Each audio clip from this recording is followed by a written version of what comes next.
आइए बच्चों, आज हम लोग प्रश्नावली 1.2 अध्याय 1 का ही वास्तविक संख्या का ही प्रश्नावली 1.2 पढ़ते हैं। देखिए, हम लोग 2 दिन थोड़ा डिस्टर्ब हुए, किसी काम को लेकर हम लोग वीडियो नहीं बना पाए। आज हम लोग प्रश्नावली 1.2 का प्रश्न संख्या 1 पढ़ेंगे, जिसमें से क्वेश्चन है निम्नलिखित संख्याओं का अभाज्य गुणनखंडों के गुणनफल के रूप में व्यक्त करें। निम्नलिखित प्रश्न दे दिया है, उसमें से एक एक प्रत्येक प्रश्न को अभाज्य गुणनखंड के गुणनफल के रूप में लिखना है। आइए हम लोग जानते हैं कैसे होगा। देखिए 140 दिया है, इसका अभाज्य गुणनखंड निकालेंगे, यानी 140 का अभाज्य गुणनखंड ऐसे निकाला जाएगा। देखिए 2 से जाएगा, ये हो जाएगा आपका 7 दूनी 14, 70 हो जाएगा। फिर उसके बाद फिर 2 से लेके जाएंगे, 35 दूनी 70 हो जाएगा। फिर उसके बाद देखिए 35 हो गया, तो अब ये 2 से नहीं जा सकता। 3 से देखेंगे तो 3 से भी नहीं जा सकता है। उसके बाद 4 से भी नहीं जाएगा। 5 से देखेंगे तो 5 से जा सकता है, 5 सते 35। अब उसके बाद ये नहीं जाएगा। अगर इसको लेके जाते हैं तो 7 एकम 7, एक बार में गया। और देखिए उसको हम करेंगे 2 गुणा 2 गुणा 5 गुणा 7। तो हमारा कहा है निम्नलिखित संख्याओं को अभाज्य गुणनखंडों के गुणनफल के रूप में व्यक्त करें। तो यही देखिए, इस 140 को अभाज्य गुणनखंड के रूप में व्यक्त कर दिए। हमारा 2 गुणे 2 गुणे 5 गुणे 7, इस रूप में हम लोग लिख दिए। अगर इस रूप को ऐसे भी लिखा जा सकता है, 2 के पावर 2, 1 1 2 दुग है, इसलिए 2 के पावर 2 गुणा 5 गुणा 7, इस रूप में हम लोग व्यक्त कर सकते हैं। नेक्स्ट क्वेश्चन जानते हैं। नेक्स्ट क्वेश्चन 2 नंबर है। 2 नंबर आपका दे दिया है 156। 156 इसका भी क्या करना है, अभाज्य गुणनखंड विधि द्वारा हल करना है। तो देखिए इसका भी गुणनखंड ही गुणनफल के रूप में ही व्यक्त करना है। तो 156 को हम लोग निकालेंगे, 2 से लेके जाएंगे। देखिए 7 दूनी 14, 1 बच गया, तो ये 16 हो गया। तो 8 दूनी 16। फिर देखिए कि ये 8 है, तो फिर 2 से जाएगा। सम संख्या रहेगी तो 2 से चलते चला जाएगा। फिर 2 से इसको लेके जाएंगे, तो देखिए 3 दूनी का 6, 1 हासिल हो गया, तो 9 हो गया। ठीक, सॉरी देखिए ये क्या होगा कि आपका 2 से फिर जाएगा, ये हो गया आपका 3 दूनी का 6, तो अब यहाँ बच गया 1, तो 18। तो क्या हो गया, 9 दूनी 18 हो गया। ठीक, अब उसके बाद क्या करते हैं, ये देखेंगे कि फिर कितने से जा रहा है। तो देखिए 3 से जा सकता है, 3 एकम 3 अतिथि के 9। उसके बाद अब नहीं जा सकता, केवल 1 से जाएगा, तो 13 से एक बार में भी लेके जा सकते हैं। अब उसके बाद देखिए 2 गुणे 2 गुणे 3 गुणे 13, अब ये गुणनफल के रूप में हो गया। देखिए निम्नलिखित संख्याओं के अभाज्य गुणनखंडों के गुणनफल के रूप में व्यक्त करिए। तो गुणनफल के रूप में यह होगा आपका हुआ। लेकिन इसको एक और तरीके से लिख सकते हैं, 2 के पावर 2 गुणे 3 गुणे 13, यही आपका आंसर हो गया। देखिए क्यों, क्योंकि 2 क्यों है, 2 है, तो 2 के पावर 2 कर दिए, और उसके बाद गुणा 3 गुणे 13। अगर इसको गुणा करते हैं ना, सभी अंकों को गुणा करते हैं, जैसे 2 दूनी का 4, 4 में 3 से गुणा करेंगे, फिर 13 से गुणा करेंगे, तो आपका 156 आ जाएगा। तो यही क्या हुआ, गुणनफल के रूप में व्यक्त हो गया।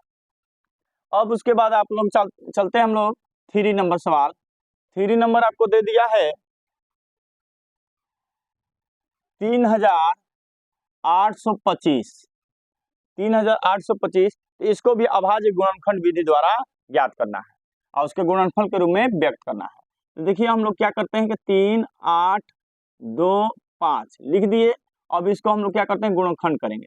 तो देखिए बहादुर, 2 से ये नहीं कर सकता है, क्योंकि 5 है, विषम संख्या। सम संख्या रहता तभी 2 से कटता। 3 से लेके चलते हैं, 3 से लेके चलते हैं हम लोग। तो 3 एकम 3, 3 दूनी का 6, यहाँ पर बच गया आपका 2, तो 2 2 22 हो गया, तो 3 सते 21, बच गया 1, तो 15 हो गया, तो 5 3 15। अब उसके बाद फिर क्या करते हैं हम लोग, फिर इसको लेके चलते हैं, 3 से फिर जा सकता है हमको। अब देखिए क्या करते हैं, 4 3 12, अब यह 3 है, कहते 3 दूनी का 6, बच गया 1, फिर 5 3 15। फिर उसके बाद हम लोग देखते हैं कि 3 से जा सकता है कि नहीं। तो देखते हैं, तो 3 से नहीं जा सकता है, तो हम लोग लेके जाएंगे कितने से, 5 से। 4 से भी नहीं जाएगा, 5 से जाएगा। देखिए 5 8 है 40, बच गया 2, तो 25 हो गया, तो 50 25। फिर उसके बाद देखिए फिर ये आपका कितने से जाएगा, तो 5 से ही जाएगा। 5 से 5 के पढ़ेंगे तो 5 एकम 5, यहाँ बच गया 3, 5 सते 35। उसके बाद 17 को हम लोग एक बार में लेके चले जाएंगे। ठीक, उसके बाद लिखेंगे 3 गुणे 5 गुणे 5 गुणे 17। तो देखिए 17। अब देखिए हमको इस रूप को हम एक ऐसे रूप भी लिख सकते हैं 3 के पावर 2, यानी 3 के पावर 2 अगुणे 5 के पावर 2 अगुणे 17। देखिए ये क्या है, 2 गो है तो इसको 3 के पावर 2 कर सकते हैं, ये 2 गो 5 है तो 5 के पावर 2 कर सकते हैं, अगुणे 17 क्या है 1 है तो 17 के पावर 1 लिख सकते हैं यहाँ पर, लेकिन दिखाया नहीं जाता है। तो इस प्रकार से हमारा इसका ये गुणनखंड हो गया। ठीक, इस प्रकार से हम लोग 3 सवाल बनाए और नेक्स्ट सवाल अगले चलते हैं।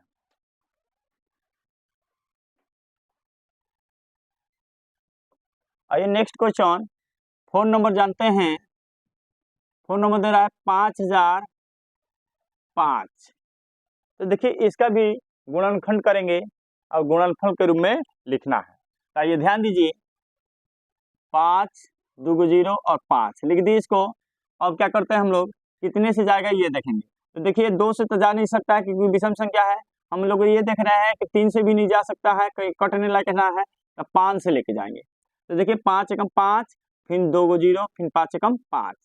अब उसके बाद फिर पुनः लेके जाएंगे। अब देखिए आपको देखना है कि 5 से नहीं जाएगा तो 5 सब अधिका बार में जाएगा। 6 से नहीं जा सकता है तो 7 से देखते हैं, तो 7 से जा सकता है।